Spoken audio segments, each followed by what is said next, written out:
What up everybody, Scuffy here, and today we're doing ourselves a little deck list.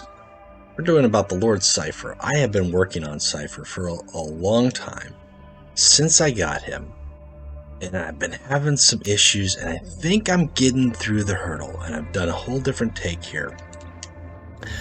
Cypher is a beast of a different color. I think a while back I was like at 50% out of like 48 games. No, it was 40 games?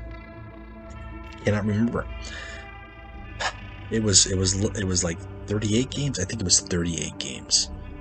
50%, 19 wins, 19 losses. And it wasn't consistent. There was a lot of things I was doing differently, and I changed it up a couple times, trying different strategies, and I've come to the conclusion with a strategy that I like a little bit more. It's a little bit more I can't say hit and gamble, but I think it's very consistent, and that is what I prefer. I prefer consistency. So first off, Cypher's got this amazing ability. Pay 2 energy, choose 1 tactic from your deck and draw it. And he brings up 3 tactics, and you get to choose, and it basically gives you what you want to do. Now, if you haven't already seen, I know Skypoint did a Desperate Defense build way back when it first launched, and everybody ran out with that, and it was okay, and you could still do a Desperate Defense, but Cypher is very vulnerable doing Desperate Defense builds, and you're really gambling on getting to the Desperate Defense. If you want to rush and do Desperate Defense, you're better off playing Salt Targets that way, quite frankly. So, Cypher is good. He's got this great ability. He becomes a toolbox, right? And the best thing that I like about this, as well as a couple other warlords such as the legendary pilot for the Imperial Knights, is this really opens up deck building. This becomes your deck building tool. In the same way we kind of talked about with the Ferrith Red Loss and building your deck to synergize with, the Hexagrammaton, or Nemiel, building your deck to really capitalize with the Ravenwing. Or Zahariel, building your deck to capitalize on getting Astartes out to bolster. Cypher plays very similar in regards that he's a Defenders of Caliban, so having duplicitous troops is great, but the setup is different, and that's really where we get off. Zahariel puts a body on the board every turn if you need it. Cypher doesn't have that luxury, but he does have one very big luxury. He has this toolbox thing. So the very first way I built the deck, I built it a couple ways based off of event games I was seeing, as I did Caliban's Heart, I used drill sites, and then I used betrayals, and I would rush up to 10 energy, or even 9 energy you could do it at, and I would drop Caliban's Heart, and then I would play my drill site, and then I would hit betrayal, and you could burst out crazy damage, but it was a glass cannon. When it worked, and it was amazingly beautiful, and your opponent was like, okay, I just lost 5 health, and then you hit me with the betrayal, and I lost another 2 plus 5, I lost 7, I just lost 12 health out of nowhere, right? And then you do it the next turn as well if you've set it up, and that's great. And there's other supporting cards in there to work with it, that's great, but it wasn't working consistently. So I played around with some things, and I thought, what if it limited the tactics? And this is not a new idea. I think there's other people I've had discussions with in the game on Discord as well. What if instead of he's just going to get, what if you only had like 1 tactic or 3 tactics in your deck, and you just are guaranteed to get what you need? And there are some good tactics. That's the problem. The Defenders of Caliban have got some good tactics. I want them all. I want to have Uncertain Allegiance. I want to have Caliban's Crusade or Pride of Caliban. I definitely want to have, Irresistible Charisma. These are all really good tactics. I had to make some hard choices. I had to thin things out. And I did. I'm going to show you the deck list here. I'm going to show you some games. I think the games I'm going to show you first, because there's an evolution there. I think the deck list is following the last game or two. The final tweaking of 2 or 3 cards. So go ahead and show you what we've got, and kind of talk about how Cypher plays and the setup design. Okay, so here is an earlier version draft of the deck here. I think I've got a couple cards out. I'm going to drop Uncertain Allegiance. Ariak Recon is not going to do me any good against Captured Dragon Racks. Asteroid's Belt is the key. As you can see here, I'm going to pull Aspirants of the Order. That's another key card. At this point, with his ability, I've got, only so many cards in the deck. I've got about 5 to 6 tactics. But Asteroid's Belt is tactic numero uno. First turn, you go for Asteroid's Belt. Second turn, you play Asteroid's Belt, and then you are operating at 5 energy on your third turn. That's the setup. From there, you take it up. What are you playing? Are you playing troops? Are you playing vehicles? Are you playing neutral cards? But that's your body. Aspirants to the Order helps you get 2 bodies down. This is a tactic design that I did here to see if I can get 2 bodies out on my third turn and go up from there. Found that Aspirants to the Order, as much as I liked it, especially in this matchup where Mandragorax got to put bodies on the board in order for him to not hit my warlord with his ability every time. And then I pull Strategic Mastery and I bolster them to keep them alive, or I put more bodies on the board and try to water that out. That's the idea. You're seeing cards in here that I've taken out since then, as I found that they were very good tactics, but they weren't allowing me consistency. And that's just a prime example. I'm down 15 points against this Mandragorax. He's wiped my board out. He's got plenty of cards in hand. I'm not in a great position, and I don't like it. I don't like that feeling. Caliban's Crusade is a great healing card, but that's all I'm doing. If I'm healing and I'm not building anything with Cypher, then I'm shortchanging myself. So things had to evolve, but the core concept remained the same. I want Asteroid Sanctuary. I just want 1. I don't need 2. I want 1, and then I want to play it, and then I want to build my game from there. I want to build my game from that 5 energy.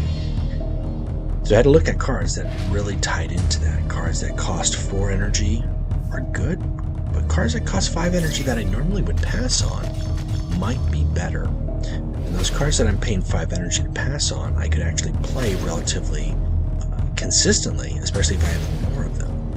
And I found that there's a couple 5 energy cards that the Defenders of Caliban have that are good. There's also just a couple neutrals that I'm considering as well working in there.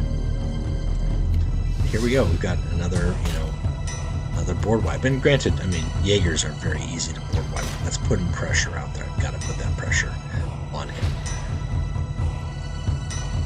Get cards out. I've got to get, hopefully, if I can keep putting out 2+ troops a turn, it increases the chances that something will survive for me to play that Strategic Mastery. This is a very hard matchup, though. It's a very hard game. I think it's made a little bit easier because of the duplicitous, but when you're playing a tactic warlord who's got a random targeting ability, that's probably about the stiffest competition that the duplicitous Defenders of Caliban can get.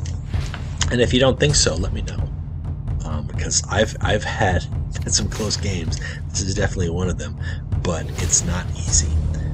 It's not easy. Yeah, I think the Betrayal is going to do me more good than the Irresistible Charisma. That's not going to do me anything in this game. And again, he's taking the damage, he's dishing it out. Had I not had the Caliban's Crusade, I would be down to 5 health, and it would be pretty shabby. So, I don't know. It's a good card, but I think we'll see with some of the changes that I made here that I think it's better off this way. Doubling down at this point, if these guys can survive, they can do some hurt. And I've got those 2 Betrayals in hand to really follow it up. There's a little bit of rolling of the dice here. I only need one of these guys not to die. It's not looking good. Oh, he doesn't. Does he have anything? He's going to use his ability. It's enough to do what I need to do. Thank you. And I think I miscounted when I played it because I realized I could have just used the ability. Actually, it probably would have been better not to use the ability. Yeah, and then go from there.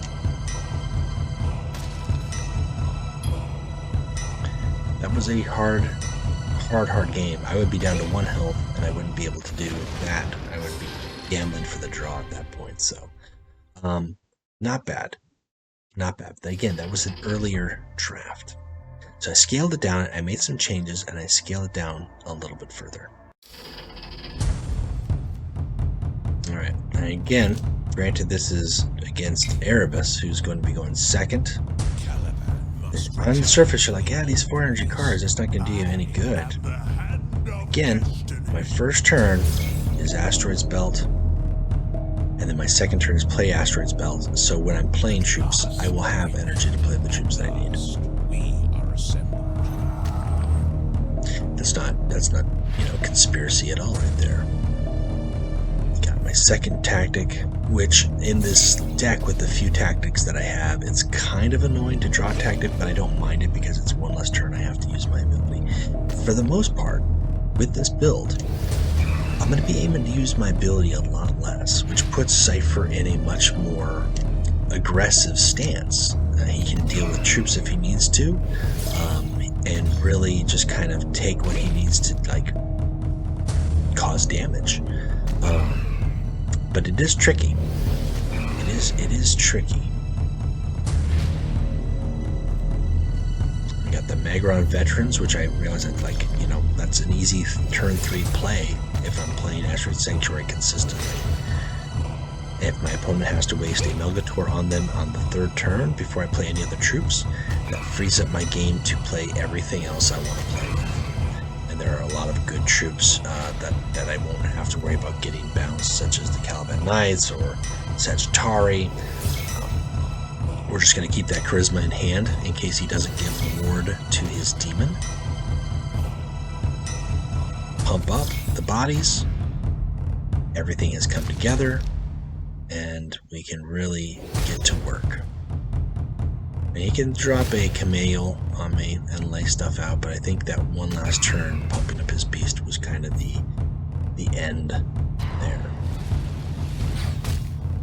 And it only hit 1 Jaeger. It could have hit 2. It only hit 1. And unfortunately, he did not go for the ward, and I've got the charisma.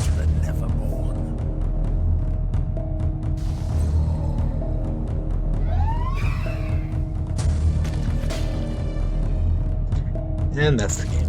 And yes, Erebus, but you gotta show, anytime you can beat down Erebus, you gotta show that. You gotta show that, because he's the worst, right? So let's take a look at the deck, and then I'll show you one more game with the final pieces assembled as I have it now. I can't say final, it's not perfect. There are definitely changes I'm still considering. However, I feel like I'm finally on the right path. And the big change for me was 5 tactics. I had a lot of tactics before when I was playing the Caliban's Heart and the Drill Sites and the Betrayal. It's a crazy combo, but combo decks need a lot of pieces, and a lot of those pieces were tactics, and I would have like 13 to 17 tactics. It's too much. It decreased the odds of me getting what I needed in certain matchups. I'll just take a tactic for anti-stealth, I'll take a tactic for this, and if you don't need those every game because they're odds and ends, then you lose touch. Now, if you are going to build a deck to anti-meta against a certain warlord or opponent, then Cypher is your man, because then you can just put all those tactics that are going to be key. Like if you're facing an Angron and you want to survive and you want all the healing, put those things in there, and then he can just tutor those out all game. But for this build here, 5 tactics. Asteroid Belt is number 1. Again, having 5 increases the odds that out of those first 3, Asteroid Belt is going to be there if it's not in my hand. If it's not, I still have a couple options on my third energy drop with Jubok, Kai, but for the most part, or Alejos, just to put in a Jaeger, I've got myself some options. But for the most part, I'm building at 4 energy and above. And that's a little different. It's a little different for me because I normally don't go so top heavy, but I find that if I can start out at 5 and I can consistently put 4 or 5 cost troops on the board, after 1 or 2, my opponent's going to be irritated. After 3 or 4, my opponent's going to be sweating. And then we get into the big, large, heavy guys. At that point, my opponent should have used most, or if not all, of their hard removal, and then I'm in a very, very comfortable position to keep those guys around. So, I've got Asteroid's Belt. Then I've got Strategic Mastery, 2 copies of that, because mid-game, bolstering +2/+2 to across your troops, as we saw against Erebus there, or even against Mandragorax. It's just a great tactic to have. And when I've got 25 troops, there's no reason for me not to have a tactic that increases my stats of my troops. So that's 3 tactics. 4th tactic here is Irresistible Charisma. This is an absolute must for the Defenders of Caliban for so many reasons, and for Cypher just to be able to tutor it and hold it in hand all game. It's very dangerous for my opponent for them to play anything large at the end of the game that I can help steal to seal the deal. And if that fails me, behind enemy lines is my final closer, and that can give me anywhere between 2 to 14 damage across the board. If I time it right, I could probably throw down a Melgator or a Kai with that as well to up it to 4 to 14, but just the same, that's a lot of damage. I've got Caliban Knights to put out Jaegers. I've got Alahos to put out Jaegers. I've got Tarshan Squad to help me draw. I've got Obsidian in here just to put out troops if it survives. That's all it's doing. It's a front line to put out troops. But really, I've got Magrons, Renegade Knights gaining Marks of Chaos. I've got Praetor Castiel putting out Jaegers. And I've got your standard legendaries to help support Romuel and Attias. Now, some of these cards in here are not yet hard to find. Doombringer feels really good at 8 energy, but could it be better? I think there's probably a couple neutrals that I'm on the fence looking at that I may or may not switch out on. Take a look at one more game, and then we'll take a look at those neutral cards that I'm considering. We are seeing this game here against Jagtai Khan. Now, before you get started, Jagtai Khan, he's not in a fantastic spot. He could be better. I'm just about to do a White Scars card by card, so I'm going to be talking about Jagtai Khan a little bit. I don't have Jagtai, otherwise I would be testing him and writing him to prove a point that he can be played. But Jagtai Khan is a very anti-troop warlord, especially late game. A warlord who can get sneak attack and battle honor attack again and heal 4 and have attack 4. In all regards, this is the kind of matchup that these guys should have trouble with. The thing that is saving it, or that makes it a game, that makes it actually stand a chance, is Duplicitous, which is the Defenders of Caliban's bread and butter, right? If I can get duplicitous troops on the board that he has to spend his tactics on, then I stand a pretty good chance to do some hurt, to put some threats out there, to make things happen. So, that's my intent. And this is everything. These are the changes that I've got here. Kind of show like next turn I can play a Renegade Knight, or I can play the Sagittarius Squad and Kai the Zilane. I believe is what I'm going to do in the following turn, because I want to play Kai plus. I'm going to play Jubak. Kai won't last long. He gives me tactics as options, and that's useful. And it's forcing him to play troops. And anytime Jagtai ends his turn with a troop, he loses the opportunity to play his Whispers 1 turn sooner. That's important. That's very important to me. I'm going to play Jubak to just make him as a target and steal some cards, see what I get. That's not going to do much for me. But it does force him to play that troop, spend his energy on that, and then I've got some bodies. Now, I could use my ability on my turn to go for that strategic mastery, but instead I'm going to throw down the Castiel, make him a target, use 3, and I'm going to get another Jaeger. It's also going to allow me to play Kai, and then Kai is going to give me, ideally, some options for tactics that I can use through the course of the game. Castiel becomes target number 1. He's got 6 attack. My opponent's got to play 2 cards now, and this is a second turn that he has not been able to achieve his reckoning, because he's going to end with those Outriders out there.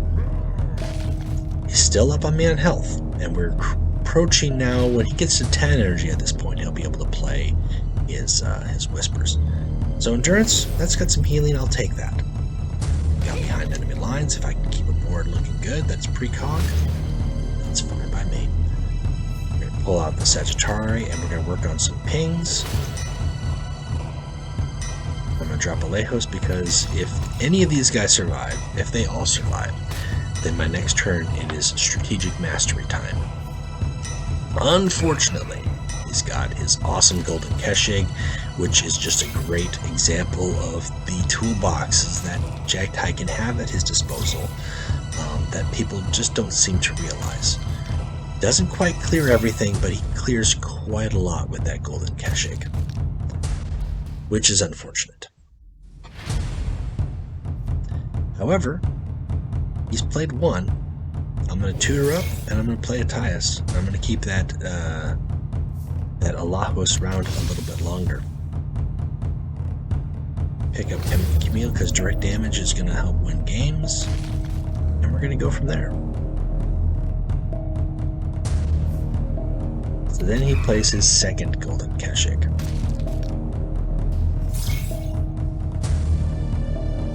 Now, he could still have a Stormlance, and he could still have a Targetized Sacrifice, not to mention Quick Reflexes. He hasn't played any of those. But the pressure is on. I'm starting to get the big cards in my hand, running out of troops. So I want to start throwing out big heavies. And I've got tactics to close it out, and we can really get rolling. So he works to clear out the Kaiser lane, and that's fine. But he also ends the turn with that troop on the board, so now his Reckoning is going to be delayed one turn further. And that's all it's going to take for me, because I can hit him hard, and then I can use this Nostromo that I stole, can attack. He doesn't have enough energy to go into Reckoning. I'm ready to hit him this turn, and then next turn I can follow up with either behind enemy lines, endurance, Camille. I've got so many ways to end the game here at my disposal. And he has exhausted a lot of troops, a lot more troops than I would have thought. I was expecting tactics, and maybe he's trying to do a less tactical Jagdtai. But regardless, they're not. The White Scars handled fairly well all the stuff I threw out there, right? I mean, pretty consistently. That's just one more way to end the game. And I hadn't even gotten to Doombringer or Knight Commander. I hadn't even used, Renegade Knight with the Duplicitous there. He's low on tactics, but if he got to his Reckoning, it could be dangerous. And then I would rely on those tactics to help end the game. So, is it the perfect example against a Knight's Warlord? Not yet. I haven't faced one of those just yet, but I'm looking forward to it because the Knights can't hard remove troops that have Duplicitous because they can't target them with their weapons. Also, on top of that, at 5 energy, these troops begin to have health that can outlast and endure a flame cannon or a battle cannon. So it's going to require 2 battle cannon shots.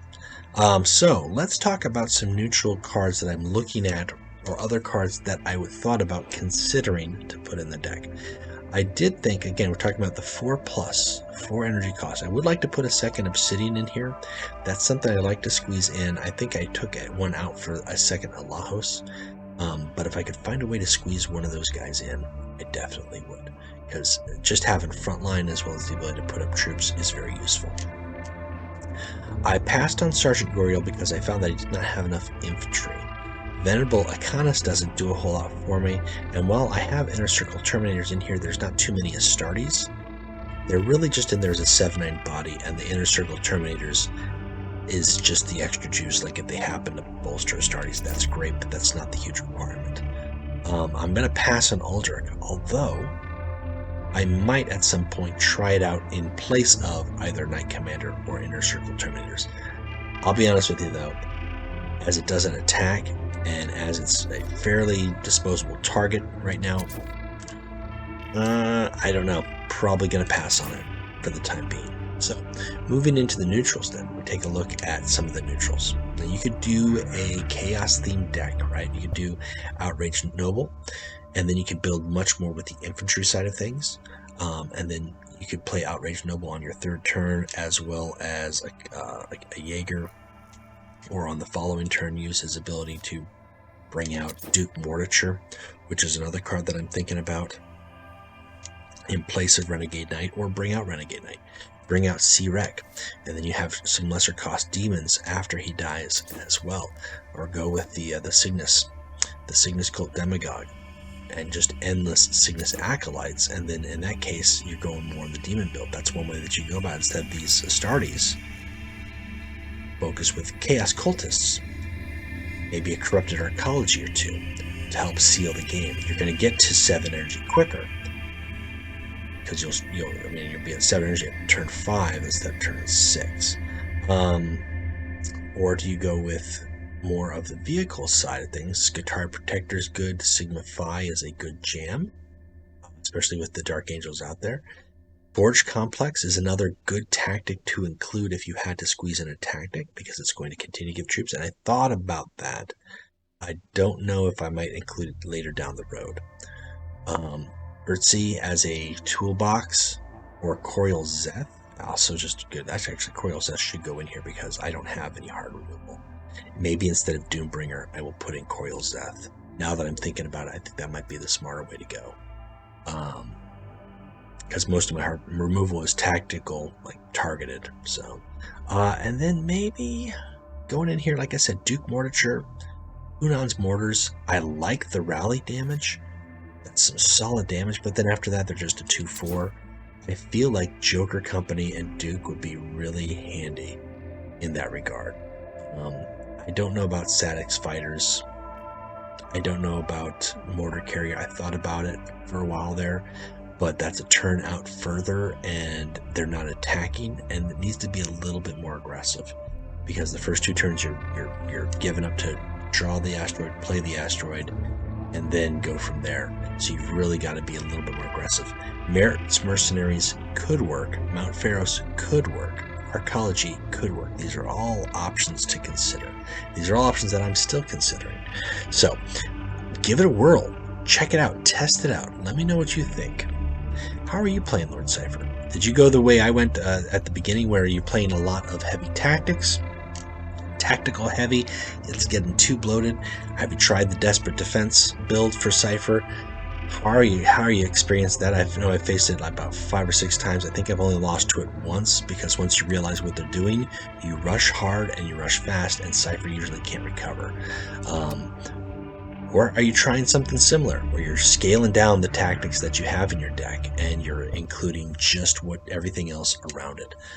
I'm very curious to hear what you guys are feeling. I hope that this has been entertaining, useful, giving you some ideas, a different way to approach Cypher. Again, as a warlord, he's a really great toolbox of potential in deck construction, and I like that. You can build any deck you want with him, and he's going to increase your chances of making it better. I have increased my win rate with him above 50%, so that's good. I'm going to keep gunning it and keep trying to get him higher than that. I'd like to get him up to 58-60%. That's usually my range. I like to feel comfortable, like, okay, I'm working on this. This is gelling a 60% win rate. But again, I had a lot of games in there early on where I was just trying to find the right groove, and I think I've settled onto something here that's working, especially as the game is right now. Being able to drop those 5+ cost guys in multiple turns earlier just seems to be paying off better. It just does. It still gives. You still get games from Manager Agarax and Khan, and Word Bearers can do their tearing reality. There's still a lot of things out there that can get rid of those troops, but with the aid of Duplicitous, it's a little bit harder. And I think that's just enough to make it unique and make it fun. So I hope this has been handy for you. If you're looking to play Cypher, or you know somebody who's looking to play Cypher, send them out, check out the video, let me know what you think. Let me know how you found this deck to work, as well as how your deck is working out. And if you haven't already subscribed, subscribe to the channel, let your friends know, check out the channel, check out the new Warp Chatter podcast, which we've got going on, that is currently available on Podbean, FM Player. I'm working to get it on other podcast formats, so check that out and give it a listen. Myself talking with other players in the Horus Heresy Legions community about the game and about 40k and Horus Heresy in general, and just things that we enjoy. So, with that being said, guys, that's it for me. Until next time, keep playing Legions, and we'll talk to you later.